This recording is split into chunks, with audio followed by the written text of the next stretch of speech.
happy Tuesday. One of those two. How are you doing? How was your weekend? Tell me it all. Good. So I'm just finished posting that we're live. You guys make sure you post that. The weekend was okay. I got my wisdom tooth taken out. Ooh, I've had that So before. I've yeah, done that's that. crazy. Um, Were and you knocked out? Did they give you the propofol to get it done, or were you awake? so they gave me these pills that equate to like roofie or something like that. Okay. Well, they didn't give me any pills. I actually had like a IV, and yeah, I was out. I was completely out, and I Yeah. woke up, and it was done. They asked me like, "Do you want to just do the IV?" And I considered it, but I only had one to take out. And I'm like, if I had more than one, I probably would, but you're just gonna, they're like, yeah, it's pretty fast. I think you could do it. And then, so they gave me the pills and they were just kind of waiting for me to get sleepy and fall asleep. And then they were like, why is she not falling asleep? Let's give her a third one. So, Whoa. yeah. So, yeah, your body says I can handle this, and yeah, you're not. Two of them is not going to do it. Two of I them is not. And know. did you feel tired? Did it like hit you finally after that third one? Like, whoa, I You know am what? It tired. it didn't really. And then they started saying, "Hey, you just need to close your eyes. Like I think you're fighting it." And I'm like, "No." So I did that and I think I eventually fell asleep and then when I did the whole procedure was done, I was kind of tired and stuff and then when I got home, went to sleep and then it's still kind of sore. So, They tell you not to make any big decisions because I always think like I'm probably going to go home and like do some sort of trade online, and I'm oh and like my yeah. gosh. So, yeah, did they warn you? Don't They make told any. me to just go home and go to sleep. And they said no phone. So I guess that's kind of Don't start texting exes or something. Don't do something stupid here, is what they were trying to tell right. you to Probably. avoid doing. All right. Well, we are Christine and Voice. This is By the Rumor, episode 21. I'm excited when we keep on just racking up the I episodes. know. What we do in the shows, we talk about everything technology related, crypto related, trading, stock or crypto related, and then pop culture related, and how it all ties into together to one big mess. So whenever Bud Light has a boycott going against it, Target has a boycott going against it, or something else We will trade it. going, we will trade it and we want to talk about it. And yes, that's what we will do here today. Now, every week, you can see right here next to Christine, all those little blue boxes next to her head there. We will talk about those topics.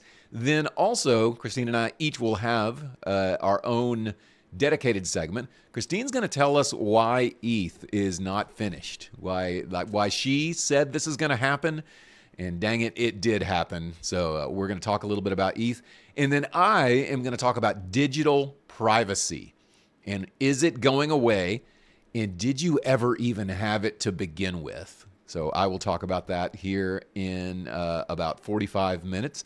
Let's start this thing. Let me bring up my little admin panel.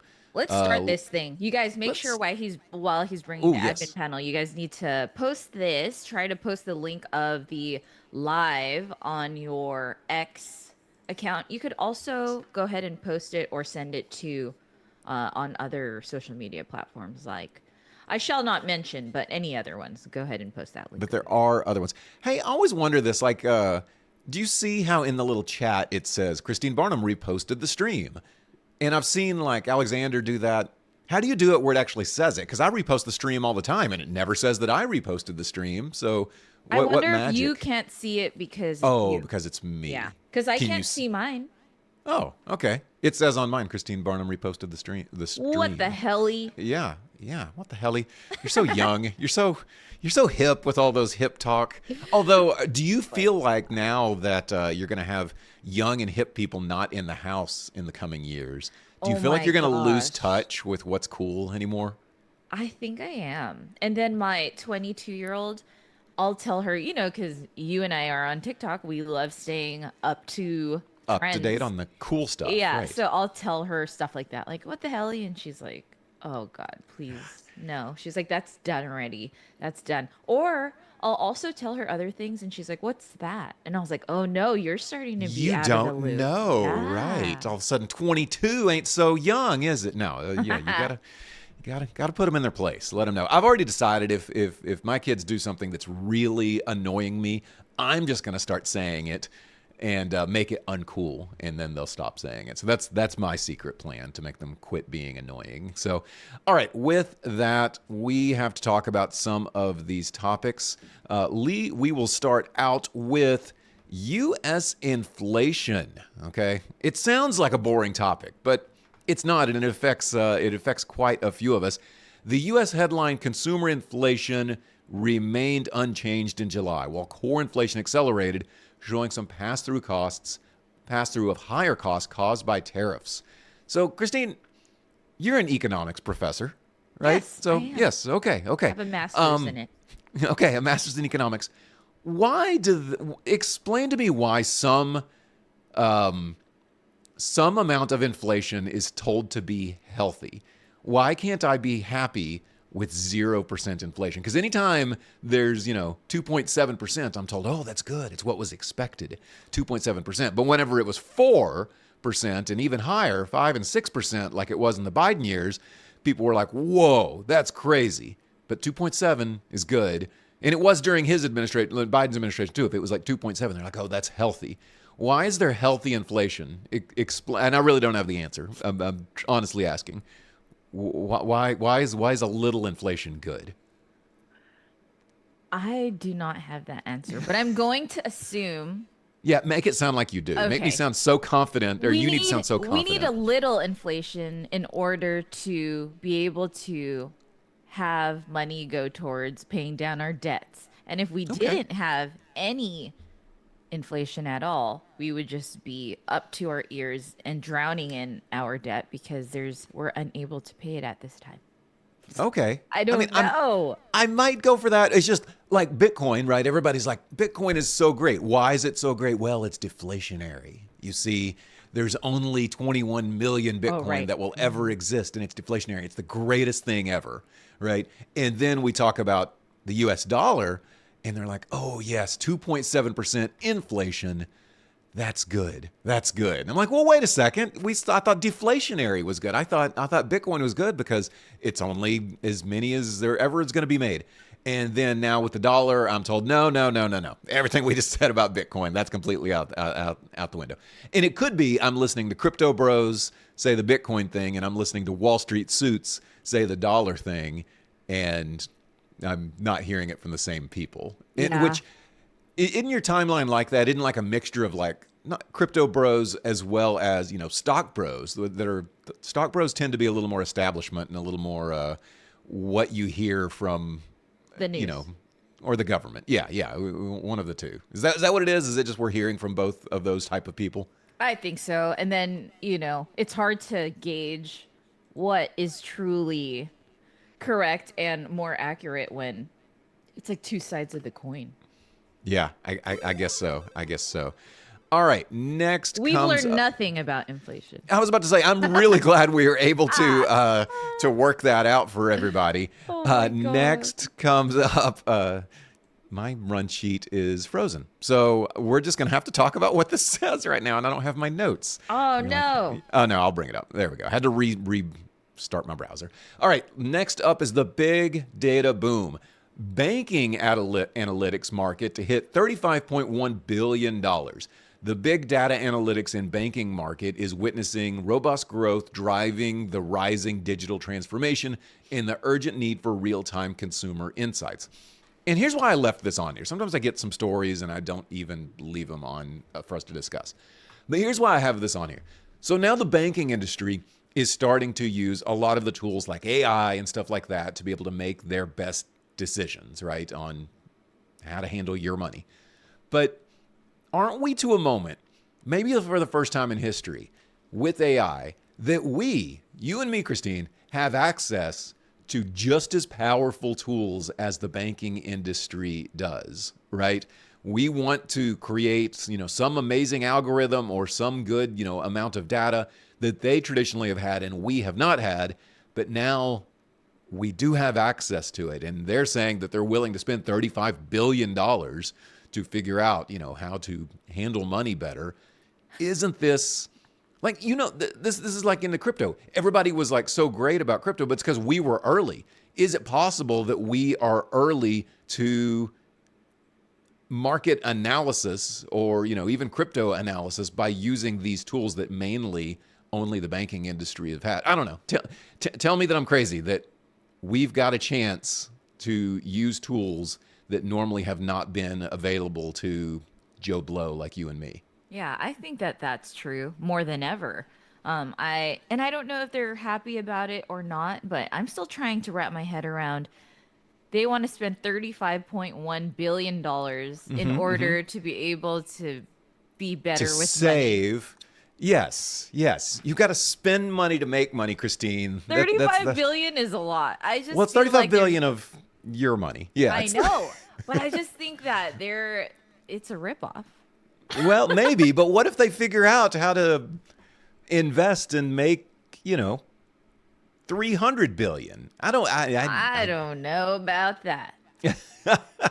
Well, all I know is, or in Texas, I'd say, alls I know is All's I that, know. y'all say that out there? Probably No. not. You probably don't say alls I know. Well, alls I know around here is if there is something new and great and technological that me and you and anybody maybe listening has a chance to get in on it before the banking industry does. And that has never happened before until the last 10 years or so. So yeah, all this digital currency or even keeping up with the US dollar in a digital way is completely different. All right, next up, the Fed lawsuit. President Trump, you may have heard of him.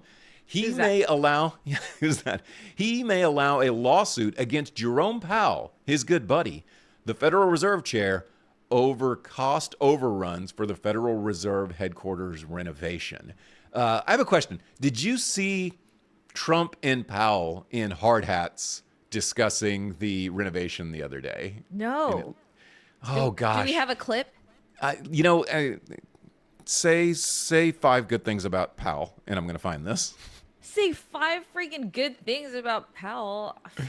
I don't have much to say about him, but I do know that I don't know if he's scared that he could like lose his position, especially when Trump's like the one that appointed him like there, but I don't know. Yeah, I always wonder if he's scared. I always find that really weird. Okay, I think I'm about to have it. Okay, we're going to try to watch this on the fly, so just a second. Browser. It just came out. Oh, there's freaking Jeremiah. Oh, I like that you know his name now. Yeah, Jeremiah from The Summer I Turned Pretty. Okay, let me see if I can play this.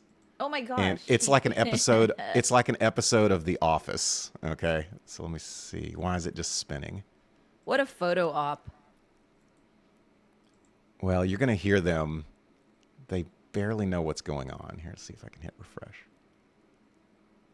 Well, I guess it's not going to work. I don't know why. But you can see what's happening here. Yeah. Here's the thing. Yeah, let me switch back to just us. So here's what happened. It showed them two talking, and they were like, oh, no, it's renovated. And he said, what are you talking about? That's not a line item. And Trump's like, it just came out. And he pulls out a thing from inside his jacket and gives it to the other guy. And then the other guy, or Powell, and Powell is like, oh, what? And he gets out his readers and he puts them on the tip of his nose. And it's an Office episode. Absolutely. Like none of them have any clue what they're talking about. Oh, that's hilarious. But apparently, over these cost overruns, there's a lawsuit against Jerome Powell, and Trump may allow it. Now, he's not suing him himself. He's just going to allow this to go through because of this. Is this Trump politically going after his adversaries, like he accused everyone else of doing? It might be. There was a funny meme saying like, you pissed me off, I'm suing you. Like he's just sue happy and sues everyone if like you're on the wrong side of whatever he's saying at the time, whether you're his friend or not. Well, which is what he accused everyone else of doing whenever, that they were, whenever he went to jail. Yeah. So yeah, he knows what he speaks of, but he also is willing to do it to others. So anyway, a little speaking out of both sides of his mouth. All right, next up, day traders versus Wall Street pros. I always find this interesting. Always. Ever since you and I have been on this side of X, seeing how there's day traders that are very successful, right? And they do it from their living room, from a Yeah. laptop, and they're crazy successful. Crazy. And they're going up against the Wall Street pros. It says day traders have had a successful summer, but a potential seasonal pullback in September could benefit professional money managers. Okay, now I know you've got your foam finger out, your number one foam finger for day traders. Yes, but why is it that the Wall Street pros, why are people saying that September could benefit professional money managers? Why are they gonna, why is Vegas predicting in their betting pool that day traders, or excuse me, that Wall Street pros are gonna win in September? I don't know. Why would they say that? I'm interested in knowing that. Well, I will bring it up, and this is. Oh wait. Oh, it's paywalled, so I can't see it. Oh, no, I hate paywalls. I do too. And you know what? Have you ever done the weird thing where you're like refreshing and reading like three sentences at a time before like the pop up comes up? And that's what I'm doing right now. And And I try to beat it, like X out and like try to read more X out, but always correct, wins. correct. Yeah, yeah. It never quite works. I'm going to look at one little thing. Sometimes you can put a period in the URL and it'll help. Hey, Period. it did work. It did work. Oh, Here's a yes. little inside tip for you. I'm on businessinsider.com, right? And then it's backslash whatever. But if you put businessinsider.com dot backslash, like a dot after the com, you can read it. So I'll read what this says. It says day traders have had a blockbuster summer, outpacing professional money managers, leaving some hedge funds bruised, but that dominance may be short lived. If historical trends hold, a seasonal pullback in retail activity could collide with a surge in volatility this September, threatening to derail the rally that helped drive. While nothing has topped the meme stock craze of 2021, retail traders have been enjoying a busy and lucrative summer.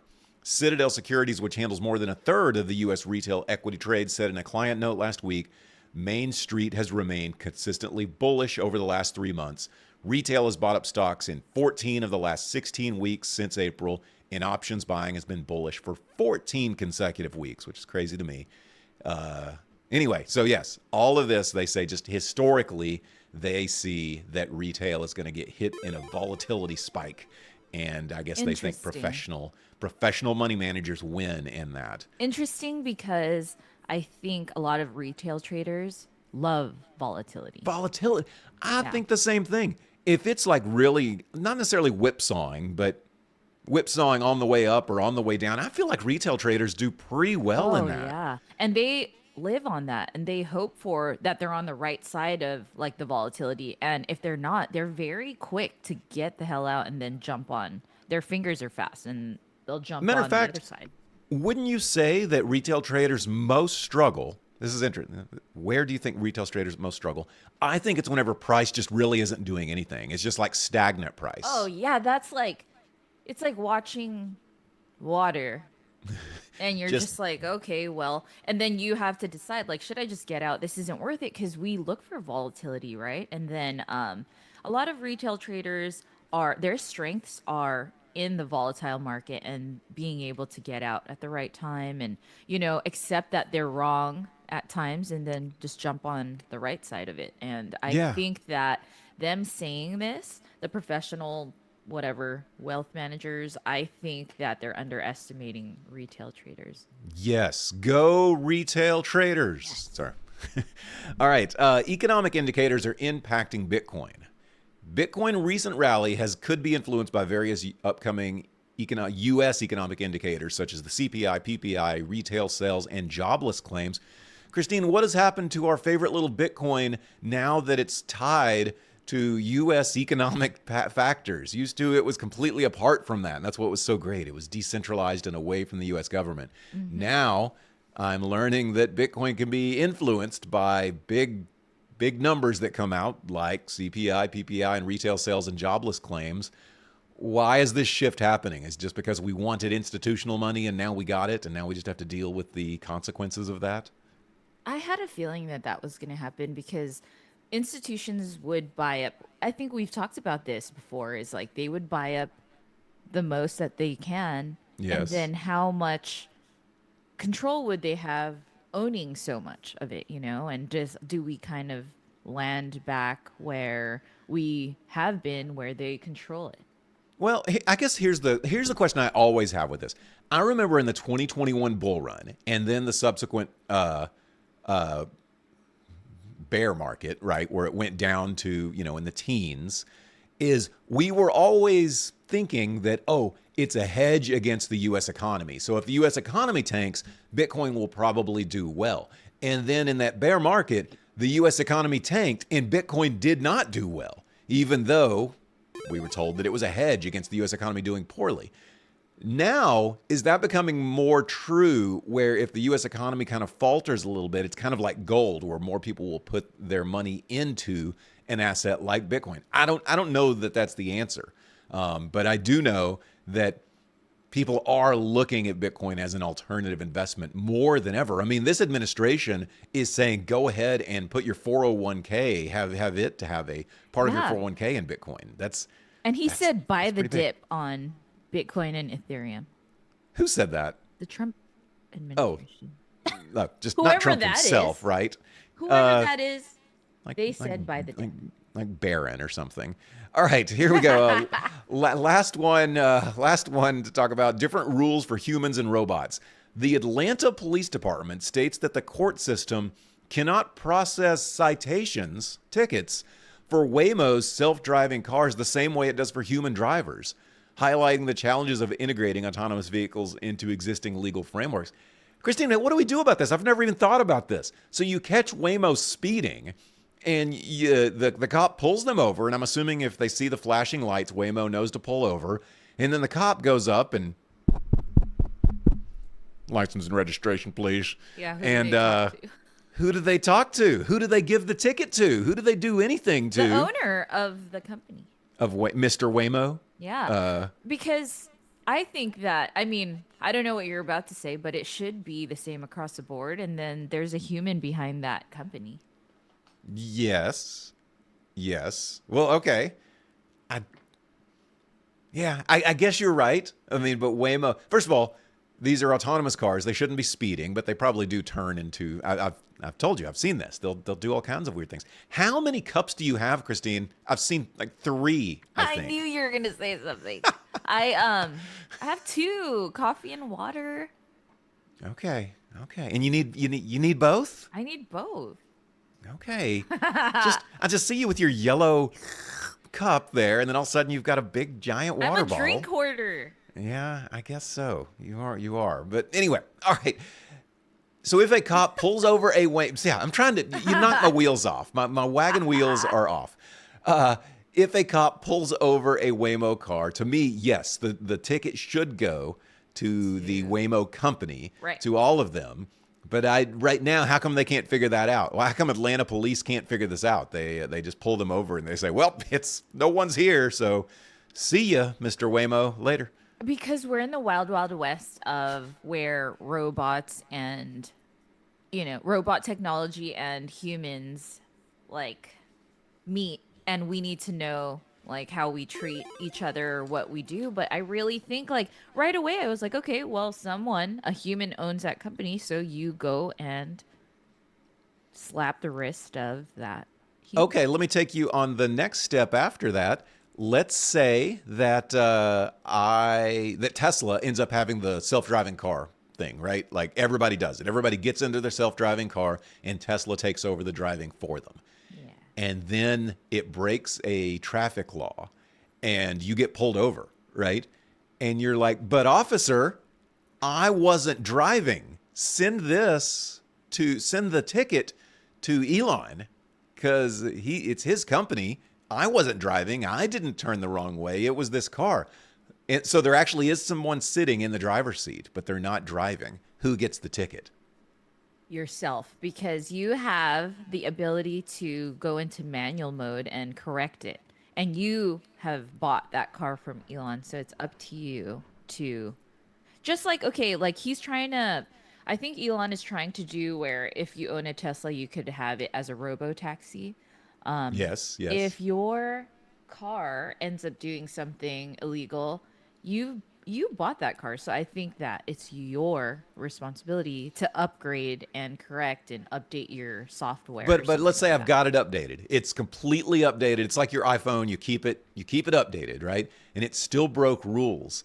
Is that my fault that it broke the rules, or is Ugh, it? this is Is it? getting messy. This is getting messy. I don't know. I would just still say, yeah, you're right. I don't know. It would be where, hey, Elon, you need to fix this. But I then mean, I don't know.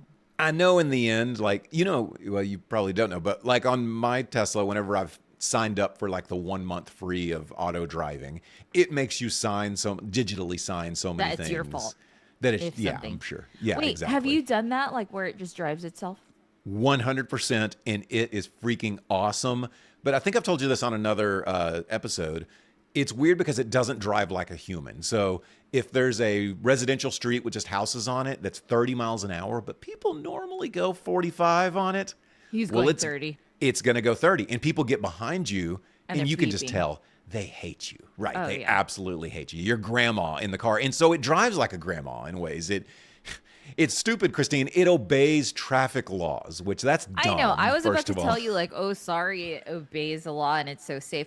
But I I've just finished paying off, or I have one more month, which is this is the last month to pay off my Nice. car, and then everyone's kind of like, "Hey, so what are you gonna do? What's your next car?"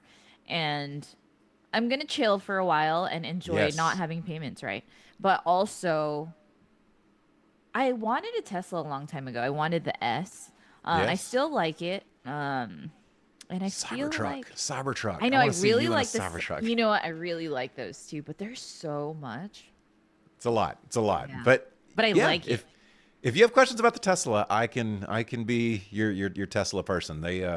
I've really enjoyed mine. Seriously, there's a How lot of much great is a things about it. Cybertruck you think next year? I mean, they're still new, but I think if I wanted to get one next year, I mean, the price is going down all the time, and that's a problem whenever you buy it. Just know that the next year following that, you'll be able to have gotten it cheaper, and it seems like it's always like that. But I'll bet you a Cybertruck you could probably get for let's see. 80 something. Yeah, see Ooh, what you that's can find. nice. Yeah, man, you could get it wrapped Oh my God, yeah. I'm thinking like a matte black or something. Looks so good. It does look good, right? You're like my only friend that likes them. Everyone else is like, why the hell would you get that?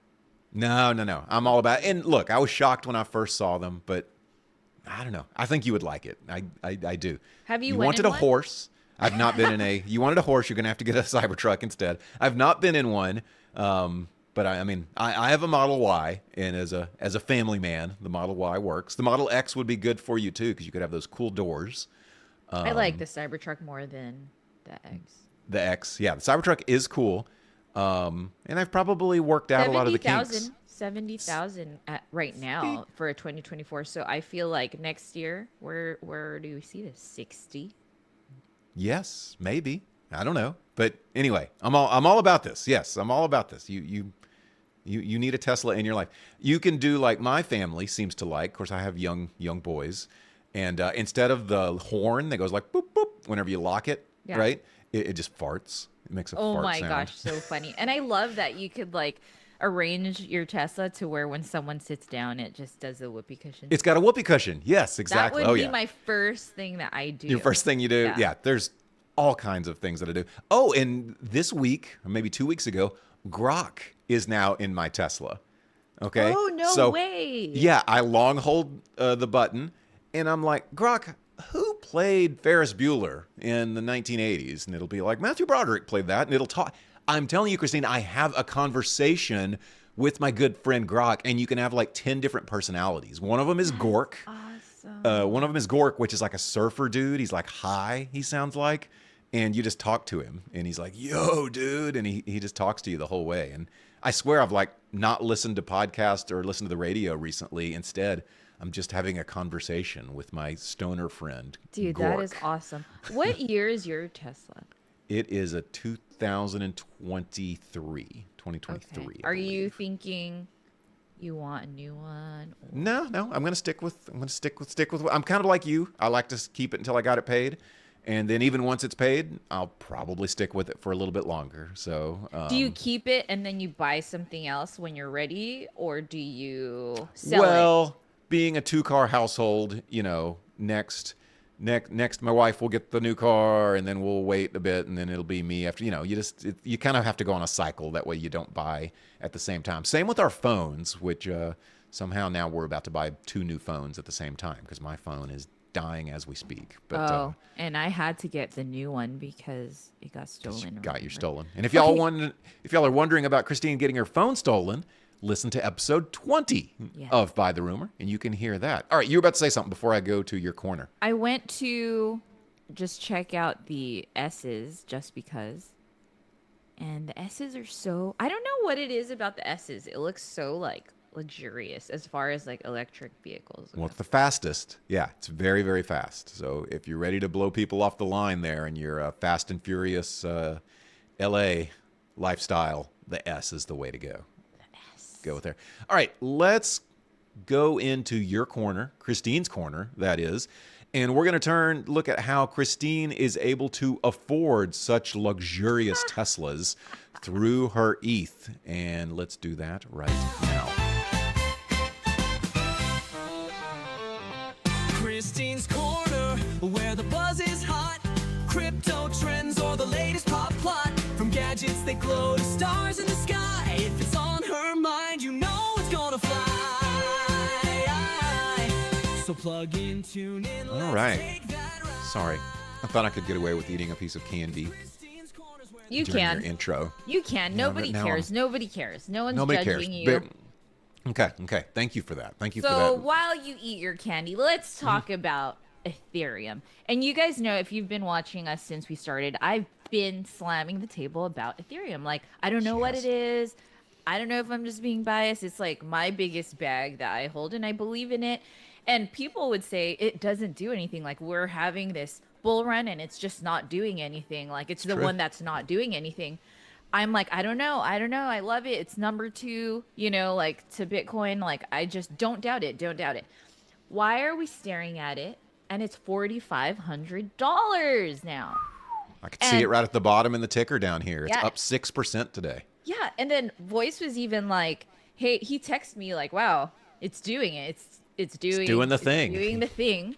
And I'm like, yes, it is. Never had a doubt. And this is like new, we haven't seen this big of a jump since like 2021. But let's talk about this ETH surge, right? So it's up 5% since yesterday morning, outpacing Bitcoin and continuing its upward trend. The market position, weekly gains of about 21% significantly outperformed Bitcoin's 5% increase. Trading volume up 26% in the last day, while Bitcoin's dropped 14%. Price is now roughly 7% below the all-time high, closer than most of its peers. And then I screenshotted something that I wanted to bring up to you, Voice. Oh, So you should have gave it to me before. I might have been able to. Hey, our Okay. good friend Juan Esteban Sierra. He used to be in our book club quite a bit. He says, "Hi, friends." Hi, Juan.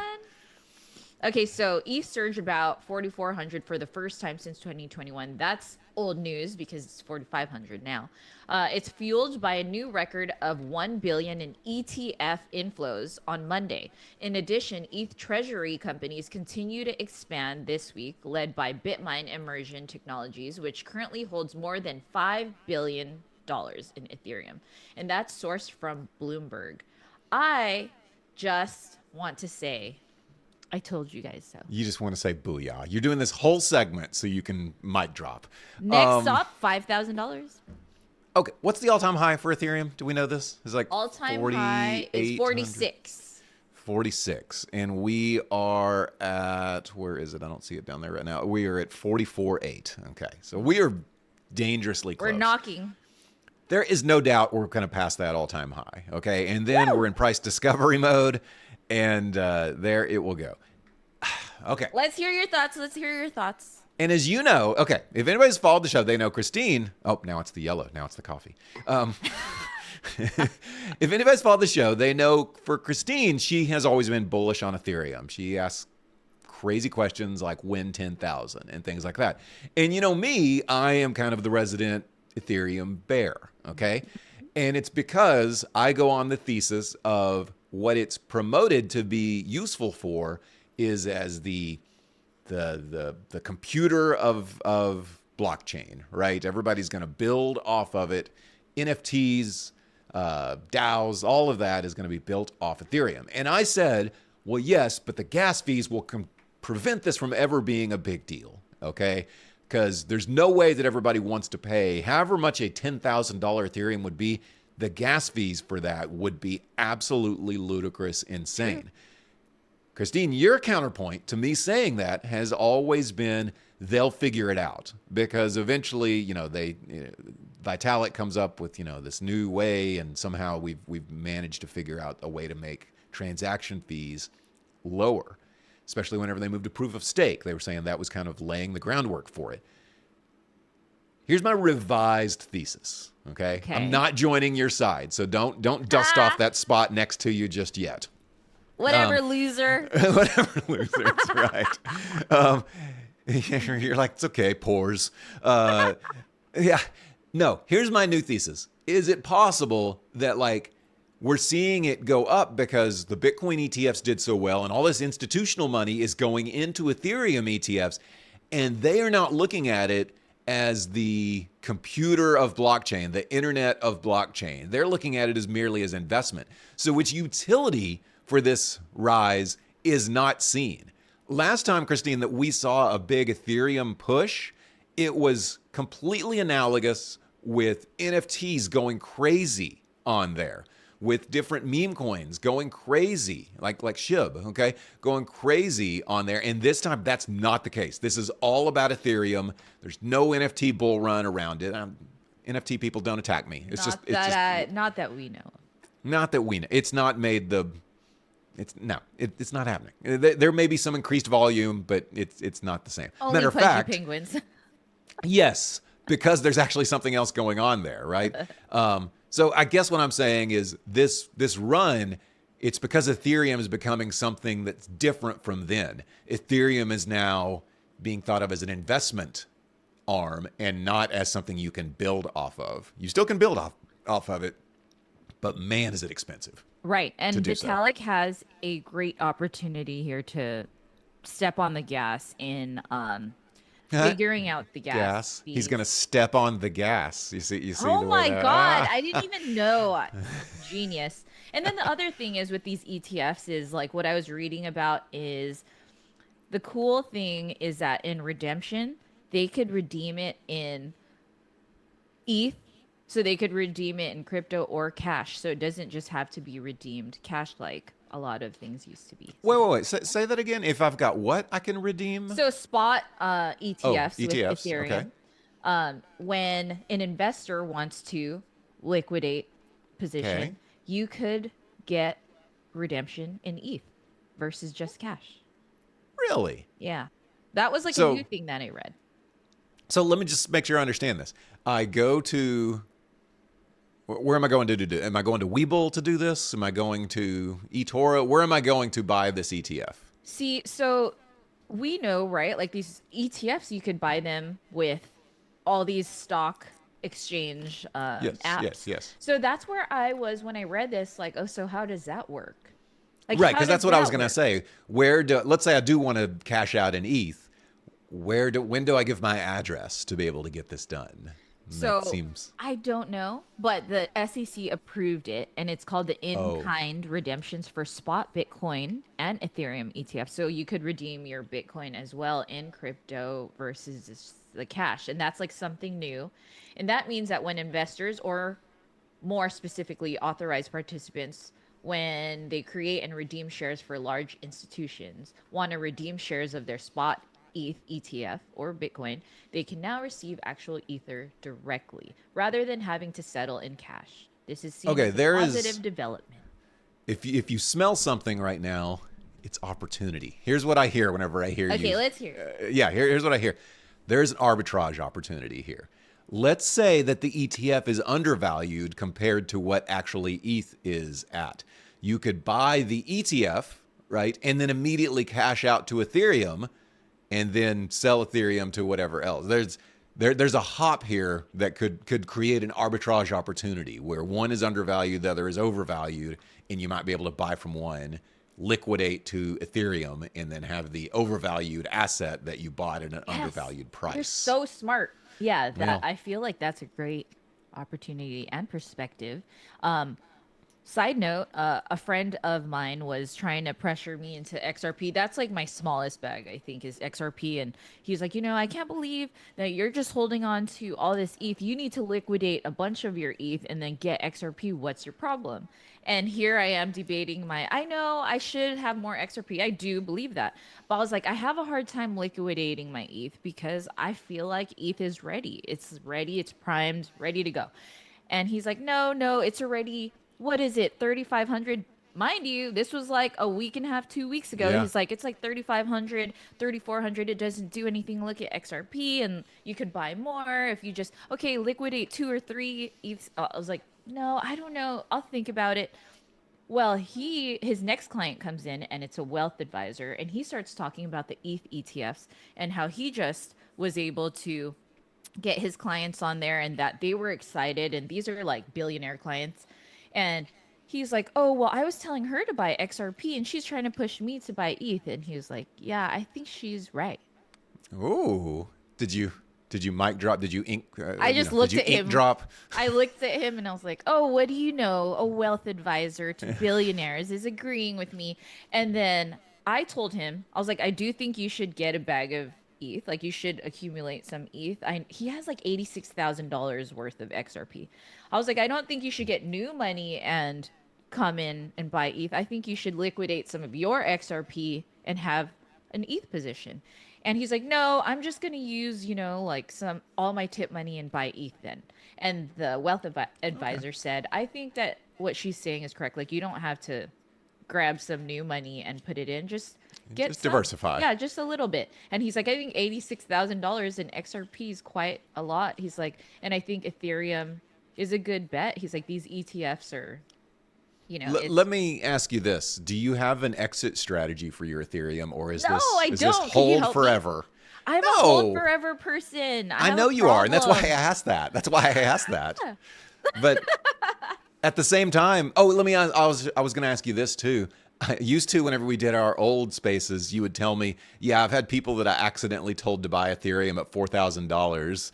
And, at the time it was like, 800 or whatever. It was something ridiculously Yeah, small. holy Are they talking to moly. you now again? Can you talk No, to those people You again? know what? I don't know if I just deleted everything from my memory. Every year my memory deletes, I think. So Yes. I feel like I Fresh. haven't talked to a lot of those people, and they're in profit now. It took a while. You need to have No. patience anyways. What do you bet? They They bought it sold at it off. $4,000, sold for a freaking- loss, No. cursed your name, and said that, damn, Christine screwed me over. And now that it's up there. Who cares about them? Voice, what should Yeah. my exit strategy be?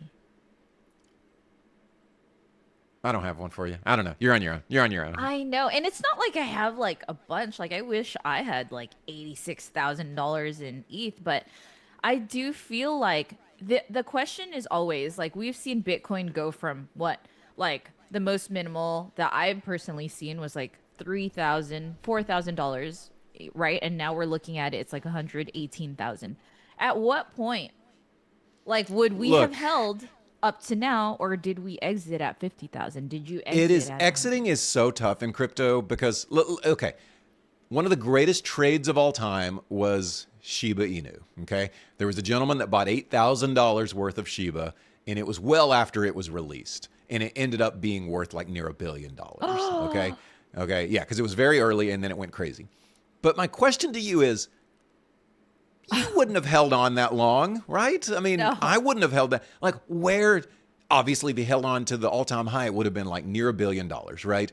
But, 1 million, 2 million, 3 million, 100 million. What kind of balls do you need to be able to hold in that bull run, knowing that it's more, but also knowing, Christine, that you know people that have shown you their phone with Doge that had like near $1 million in Doge, and then it went basically to nothing, right? If I remember correctly, didn't you tell me that you had some people that showed you their balance and it was crazy high, and then instead they held on and watched it go back down? Yeah. There was one that he was like, I'm just waiting for it to hit 1 million and I'm exiting. And what was it? Oh my gosh, what was it? Safe Moon. Oh, Safe Moon, that's what it was. Yeah, it wasn't Doge, it was Safe Moon. Yeah. And then you said he- it was like 970,000, and like really close. Everyone was like, just cash out. And he's like, no, it's almost 1 million. And it never went.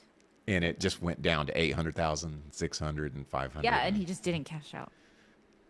And see, so knowing that, if your Ethereum, if you had a stack of Ethereum that was, and you were really blessed and it hit 100,000, 200,000, 500,000, 1 million, I don't know that, Christine, you've got balls. I don't know if you've got those kind of balls. Can you? know, I don't know.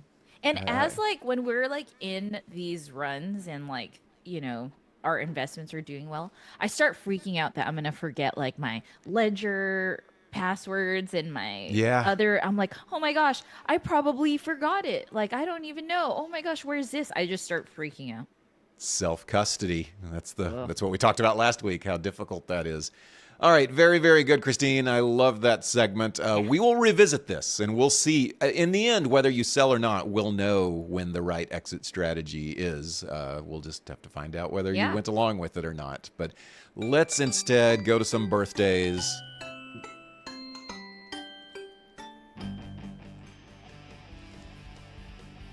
All right, it is time for birthdays. There's one person on here that has recently passed away.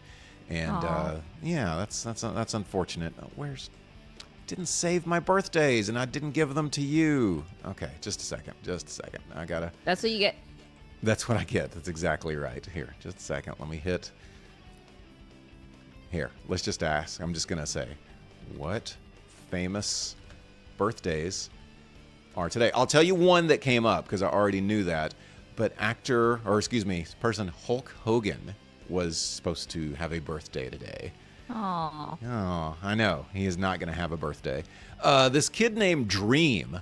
You ever heard of him? He showed his face a few years ago. He's a YouTube star. He showed his face for the first time, and everybody called him ugly. Poor guy. What? No, I don't. Yeah, he was anonymous, right? No one could ever see him. He just had this smiley face. And finally he showed what he looked like to the world, and everybody just called him ugly. And you know what? He wasn't crazy ugly. I don't know what people's problem is. People are mean on the internet, you guys. They're never happy.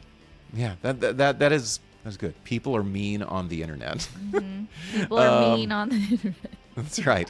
All right, today's famous birthdays. We also have, let me see. No, I'm just going until Casey Affleck turns 50. Do we know that one? Who's that? Ben Affleck's sister? Yeah, I do believe so. Look at one more. I really screwed this up by somehow erasing my thing. That's what you get. And exactly what I'm about to say. I'm sure you love that because, yeah. All right, well, really good anyways, segment. Happy birthday, guys. Happy birthday to people that have had a birthday. Yeah. Oops. I somehow screwed this up. Technology. AI has failed me. Oh, that's okay. Lord. That's okay. We'll go right to voice lessons, and I'm going to hit you guys with some interesting stuff. Let me see. Now I'm all discombobulated, and I will get my stuff together. Let me do one other thing here. Voice lessons. Just a second. Everything went away on my sheet. That's what I'm realizing. So I feel no. You feel no emotion sorrow towards for it. me. Let's see. Digital privacy. Did you ever have it? All right. Goodness gracious. What a mess I made of that. That's okay. Panameras are super nice too. Anyways, yeah. Voice lessons, you'll hear it loud and clear. Tech and crypto wisdom, the truth is here. Big thoughts, bold moves, cutting through the haze. When the voice speaks up, you'll be amazed. So All right. with that amazing segment. I'm going to call that the last birthday segment the greatest segment in By the Rumor history. The greatest birthday segment. Yeah, geez, what a mess. All right, let's talk about some digital privacy. Did you know in 2022, Christine, the New York Times reported that 50 major companies could pinpoint your location within a few feet just from metadata? And you're like, oh, metadata from what? What? From your weather app and your gas station rewards card. They can tell your location within a few feet. So yeah, next time you're looking for a little coupon off your gas or whatever, which, hey, if you get your Cybertruck, you won't have to worry about that part of it. But you'll be driving around in like a giant GPS that everybody will know where you are anyway. But That's true. so your conversations aren't private, okay? Your phone really is listening to you. Cambridge Analytica proved that data can swing elections, and that was just 6 years ago. And since then, targeting has been creepily accurate. Have you ever been speaking with something with Sam, and all of a sudden you got advertised for it? Do you feel that happens often? Oh, all the time. And then I'm not surprised anymore. I think that's like part of the grooming process where I used to be like, oh my gosh, it's listening. I can't believe it. This is so scary. And now I'm like, yeah, of course it is giving you an ad about what we were just talking about because it's constantly listening like what's new. 100%. And I used to think, well, it's probably in my head, right? It probably isn't actually like that because I'm only speaking it. I never texted it or anything like that. But something's going on. It happens too often for you to think otherwise that something's going on. Do you ever want something from Sam and then you just like go like couples massages or something like that into his phone so he'll start getting advertised for that and then he'll be like, no, but that's I always wondered because I saw TikTok videos of people whispering into their parents' phone. And I was like, is that a joke or that's really a thing? Yeah. Well, get this also with digital privacy. Surely you've downloaded some software and it says before you can use it, you need to agree to our terms of service. And Christine, how long do you read those terms of services before you hit accept so you can get on with your life and use this app that you're on or use this website that you're on? I don't know. Just like 2 seconds, right? You just like scroll through. Yeah, yep. I'm on there for like a minute. Oh, so you do actually read a little bit of it. Well, there was a UK study that created a fake Wi-Fi hotspot, and it had a terms and conditions with it. And these terms and conditions required the users to give up their firstborn child in the terms and conditions. 71% agreed to give up their firstborn child to use this Wi-Fi hotspot because they are not reading it. Right? So congratulations, your kid is now property of that's so Starbucks. Crazy because, and that's a scary social experiment because we are like, they shove these, agreements and terms in front of us all the time for every app that we need a lot of the times versus just want. And I feel like this is legit contracts. Like these are contracts and we're just like scroll, accept. But these are contracts. 100. But it's like, oh, term and agreements. Like, no, this is a contract. And it's what actually is a it contract for? Yeah. that you are digitally signing. And many times you're saying, hey, you can know where I am within feet, right? You can know all the websites that I've visited. You can know everything that I love. And you're giving that to them, not only to give to them, they can probably sell it to other people as well. So that's a problem.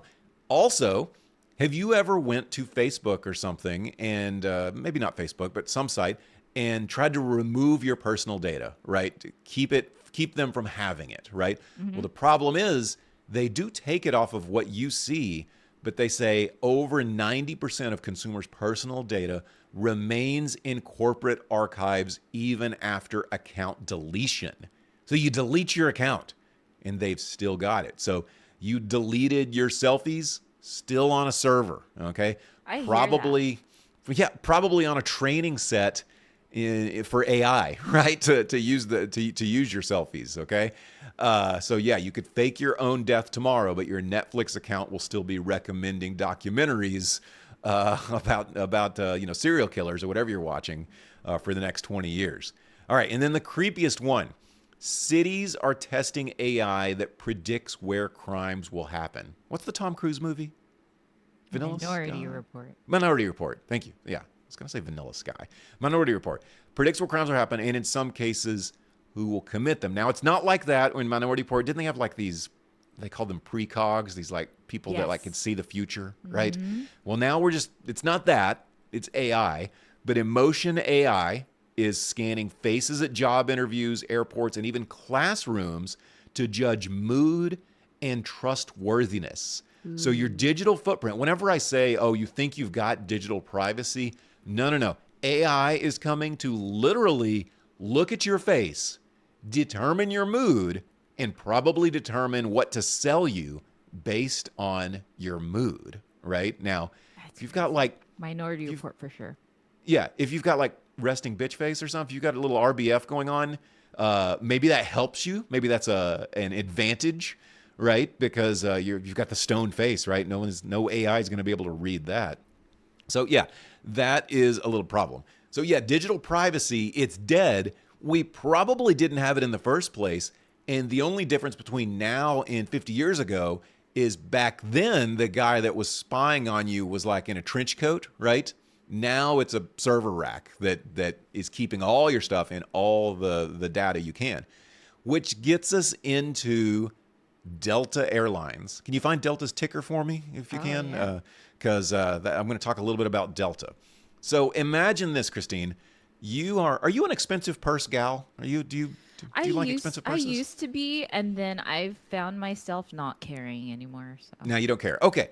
Well, let's just say your former self was looking at some very nice bags, few $1,000 bags. Okay, you're looking at some expensive shopping. The Cybertruck, and what's the car you just told me right before this? the segment? Porsche Panamera. Yeah, the Panamera. Okay, you're looking at a Panamera, you're looking at a Cybertruck, and you're looking at very nice purses. Okay, well, all that your shopping habits are all kept online. Well, guess what Delta is going to do? What? They're going to ramp up generative AI for ticket pricing, right? And they're going to charge you more because they think you can afford more. This sounds discriminatory to me, Oh but yeah, how no is one that asked legal? me. Yeah, so imagine this. You go to the Medicaid site all the time, right? You're looking up food stamps. You're looking up how, Dollar General seems to be a big thing you go to. Your airfare could be lower. They're going to use AI to figure out the highest amount you are willing to pay That's effed based up. on it is. It I is. don't think You that do not should have. be. That's not okay. Well, Delta claims the system doesn't use individual data. It relies on aggregated info and human oversight. But on Capitol Hill, it says lawmakers remain irked. Transportation yeah. Secretary Sean Duffy said, if anyone tries to price flights based on income or identity, we will investigate. But I do believe they're already doing this as a pilot program. No pun. No pun. But as a pilot program to see like how it would go. So AI pricing, and this is just Delta. Don't you think like Amazon could easily do this, right? They just from your Amazon shopping habits, they could probably figure out how to price things differently for everybody and make it to where How they is could that price gonna it. be okay? Like that doesn't even remotely make sense, and it reminds me of this law that they just passed here in California. I think it passed, and your ticket, whatever your traffic ticket is going to be based on your income. That's the same thing though, isn't it? And did they I nix that in believe- California, I or is that believe it might have passed, or it's almost going to pass, which is ridiculous. so you're telling me in Hollywood, okay, when they pull over a A-list celebrity, Justin Bieber. Justin Bieber, his ticket is going to be way more than yours will be? That's Is that what they're saying. And, it's very similar to what you're saying with Delta. And I don't think that is fair. And I felt that way with it has to be the same across the board. I can't see how these things will pass. That doesn't make sense. And if Delta's really going to do that, I would aren't they just going to steer us to not look at anything, and we're going to not want to do anything on the phone, or like we're just going to make sure that we're not looking at anything that's pricey or whatever? Because why would we want to pay more than others, or have a phone that's like doesn't ever do anything and that's where you buy it. Maybe. I mean, sometimes the pendulum can swing because people just get tired of it. I think like the political climate, you can kind of see that over the last few years. People kind of got tired of everybody being offended by everything, and then I think we're seeing that pendulum swing the other way. Maybe digital privacy will go like that, where people just get tired of being spied on all the time, and all of a sudden smartphones aren't as prevalent. I don't know. I think we're too addicted to that. Yeah. One more thing. Let's say you did manage to buy a cheap ticket from Delta, okay? Well, then what if, let's use Spirit Airlines because they're famous for this kind of stuff. Yeah. Well, they baited you with that, and before you get on the plane, they upsell you for a carry-on, maybe charging you way more because they knew that you're a late-night booking, price-elastic consumer. Like you just needed That's to get on a plane ridiculous. quickly. Yes. So regulation is scrambling to keep up. And while AI quietly learns what you're willing to pay before you do, if nothing else, let's just say that they do regulate this, they're still going to have the data and they still will know what you're willing to pay for a ticket. Now, I get it. It's a capitalistic society. They should be able to put a high amount on even research dollars into finding out what their consumer is willing to pay. I don't want it to be where you leave LA to New York on a plane and somebody else's leaves LA to New York on a plane and it's different prices because y'all have different incomes or shopping Right? habits. Yeah, that's that so- seems It's predatorial. predatorial. Yes. So, and here's what's more, it's probably going to be regulated state to state, right? So my laws in Texas might be different than your laws in California. And well, I know that you won't have a lot of faith in it being done really well in Correctly, California yeah. over there. So, and I don't necessarily have any faith that it would be done well over here. But the point is, everything you do online has repercussions. I think this last generation thinks like, oh, you shouldn't put your nudes out there on the internet or whatever. That was digital privacy, right? That's like as much as people thought about it. So Yeah. whatever you put on social media is out there forever. It's deeper than that. It's not just keeping pictures that you don't want out there or anything like that. It's literally your shopping habits that you don't know are out there are going to be used against you to be able to extract. As you know how we always talk about retail trading, it's exit liquidity, right? It's just the smart traders extracting from the dumb traders.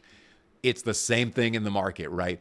The smart companies are extracting from the people that are giving up their data all the time. And you know what? Even if you don't give up your data, Yeah. they know your age, your gender, your job. They know enough that they can like create like basically who you are just from what they do know. That's And- ugly. What an ugly world we're creating when it could be used beautifully and not like predatorial, but of course leave it up to us humans to like Right. make something predatorial. When this is just Delta, and that's just the airline industry, many, many different organizations are having the yeah. same conversations of how to do it, and this is the way business Delta's is gonna probably be done. like, why are we getting highlighted when we're like one of the late bandwagoners on this? But Correct. You told me to look up the ticker. Oh, yes. It's DAL for Delta Airlines. It's $58.10. It is up Oh no, it's actually up even more. This is Ooh. yeah. It's You up- know, oh my okay, here's a question. We as consumers hate this. Do investors look at pricing like this and think, cha-ching, think this is great as an investor? yeah, it's up 8.59% today. 8 point, that's a big jump. Yeah. What is it? Can you go back to 30 days? What's it done over 30 days? Let me see. Yeah, see, because this story broke, I don't know, a week or two ago. Just wanted to see kind of what it's done over the last month. So it's up from the past month. It's 0.12% Up. up. Okay, well, it's 0.12%, but today it's up 8%. That means Yeah. it's went down somewhere along the Was way pretty good. 8.68% today. Okay, yeah, that's pretty big to rise like that in one day. They're like, I oh don't my know. God, they're going to read our minds and charge us by our income. Yay. So maybe that's a investment strategy. is look at companies that are using this underhanded way of pricing, and maybe they will do well. I don't know. But just like you said, if there's a revolt and people decide not to use Delta because they don't want to deal with that, then that could be a problem. But at least I can say that the market, so far from what you just told me, has responded positively to it. It doesn't look like Delta's really taken it in the shorts from stock price from having these kind of practices. That's weird. Why would it do better? That's so strange. Because maybe they can make more. Maybe they can make more money by doing it like this. So, yeah, I hate it. yeah, I hate it too. But as an investor, it makes it where maybe I'm not going to be their consumer, but I'm not be their investor if it actually works out. And that's like the two-hedged, two sides of the coin. Yeah. Just because I don't give them money as a consumer doesn't mean I'm not willing to invest in what they're doing. But That's true. But then you're supporting it. Then you're supporting what they're doing. I know. Too. What do we do? There's nothing. There's no answer to this. All right, another good episode in the books, Christine. I think you get out of Ethereum whenever it hits $6,000. You want out. That's 6,000? Would you? Oh, see, now you're saying like your response just now tells me you're out before then. No, I feel like I 10. see it 10. I don't know where it goes from there. Like, is 10 like, I don't know. And someone told me, like, throwing crazy numbers a long time ago. They were like, oh, ETH will be 50,000. I was like, wow, I was thinking 10, and I've been sticking to 10. So I still say 10's crazy, but you know what? you know what? Who knows? We don't want to hear it. Okay. We could fight right now. Yeah. Look, I'm surprised it is where it is now. But I will say this And from where it is it's gonna now. Be 5. It's gonna be 5. I'm kind of going to say that. I was going to say it's going to hit a new all-time high. Like this is predetermined, right? This thing is going to hit an all-time high, and then it'll go into price discovery. And when it goes into price discovery, who knows where the sell-off happens, but it will happen. And when people do sell off, they'll be mad about the transaction fee, the gas fee that they're going to get. So, oh well. All right. With that, Christine, you got anything else to say goodbye with? We will be back next week for episode 22. Wow. It's crazy. Yeah, We're really 22. going. And I think, like, I don't feel fatigue on our show. Like, I love when I we like do doing our this. show, and it's fun. It's all in fun, you guys. And we would love if your company or you guys have something to advertise. We definitely can take your advertisement. 100%. Let me just go to this rundown so I can show it. Right here in this little corner here, and right next to Christine's chin there, it says your ad here. Anybody could have this on there. I'm starting to get more people ask me to do spaces, which tells me bull market. Seriously, that's like an indicator I have that bull market is coming. But I'm starting to get more people say like, hey, could you do spaces or do some AMA interviews with us? For people like that, you could easily just have an ad here. You could have your ticker at the bottom right next to Bitcoin and Ethereum and Solana and Tesla and NVIDIA and SPY. I see that. You could actually have your ticker down there, and then you could also do an interview with you as well. So holler at us if you or you know somebody that you would like to have on By the Rumor, then holler at us. We'll see if we can get them on here. Yes. Until then, we'll be back for episode 22. Check out this outro. At some point, I need to update these intros and outros, but, maybe around another episode. We'll see. All right. Till then, peace.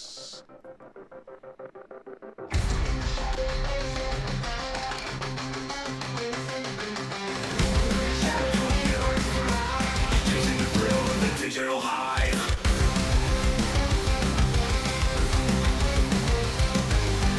Stop attacking or when they take code. This is the path where the bomb explode. Behind the charts, the story unfolds. Fortunes are built in the data it holds. From crypto skies to entertainment streams, pushing the edge, chasing dreams unseen. By the roar, the story unfolds. Fortunes are built in the data it holds. From crypto skies to entertainment streams, pushing the edge, chasing dreams unseen. By the rumor where the silence screams, in a world of risks and electric dreams. Become the future, take the ride.